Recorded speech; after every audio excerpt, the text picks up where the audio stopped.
बोलो जयकारा बोल मेरे श्री गुरु महाराज की जय। बोलो साचे दरबार की जय। जालू परमहंस जाजी महाराज की जय। एक रोज इरशाद हुआ कि जिस वक्त सुखदेव जी महाराज अपनी वालिदा के बतन यानी गर्भ से पैदा हुए, उसी वक्त उन्होंने जंगल की राह ली। व्यास जी महाराज को औलाद की बड़ी तमन्ना और उसके लाड़ चाव की बड़ी अभिलाषा थी।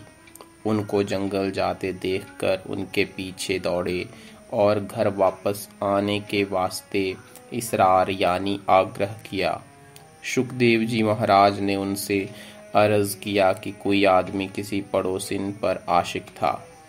औरत के घर वाले जब बाहर चले गए तो उसने मौका पाकर अपने यार को घर बुला लिया और उसके साथ ऐशो इशरत यानी सुख भोग में मशगूल हुई। दुनिया व माफिहा का ख्याल जाता रहा कि इतने में उसके खाविंद यानी पति ने बाहर से आवाज दी और कुंडा खटखटाया। औरत यार को छोड़कर कुंडा खोलने चली तो उसके हवास बाख्ता हुए कहने लगा कि पहले मुझको कहीं छिपा दे, जब दरवाज़ा खोलना।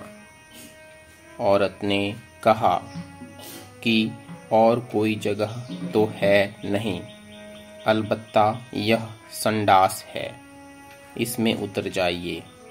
वह बेचारा डर के मारे संडास में उतर गया। औरत ने दरवाज़ा खोलकर अपने खाविंद को बुला लिया। वह घर में आकर पाखाना गया और घर के सब आदमी भी टट्टी गए। जब गिलाजत यानी गंदगी उस आशिके ज़ार के सिर पर गिरती रही, चूंकि संडास की खिड़की बाहर से बंद थी इसलिए निकल न सका।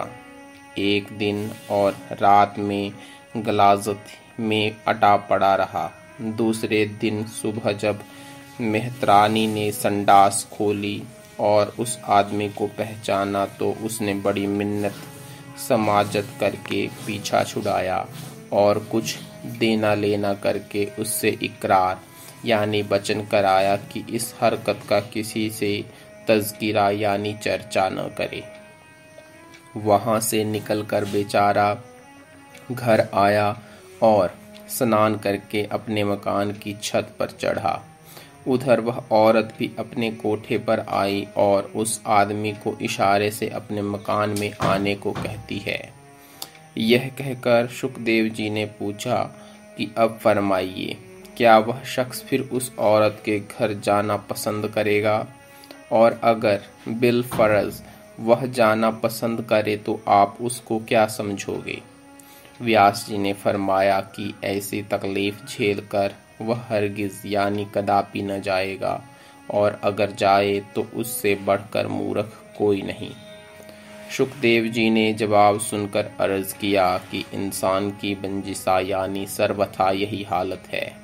इस दुनिया की मोहब्बत में फंस कर बार बार जन्म लेता है और हर दफ़ा जन्म लेते वक्त 9 महीने तक गिलाजत में रहना होता है और यही उसकी खुराक होती है। अब परमात्मा की कृपा से उससे बाहर आया हूँ तो आप फिर मुझको उसकी तरफ रज्जू यानी प्रवृत्त करते हैं।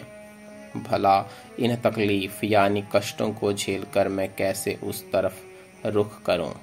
यह कहकर सुखदेव जी जंगल को सिधार गए। बोलो जयकारा बोल मेरे श्री परमहंस दयाल जी महाराज की जय। बोलो श्री गुरु महाराज की जय। बोलो सांचे दरबार की जय।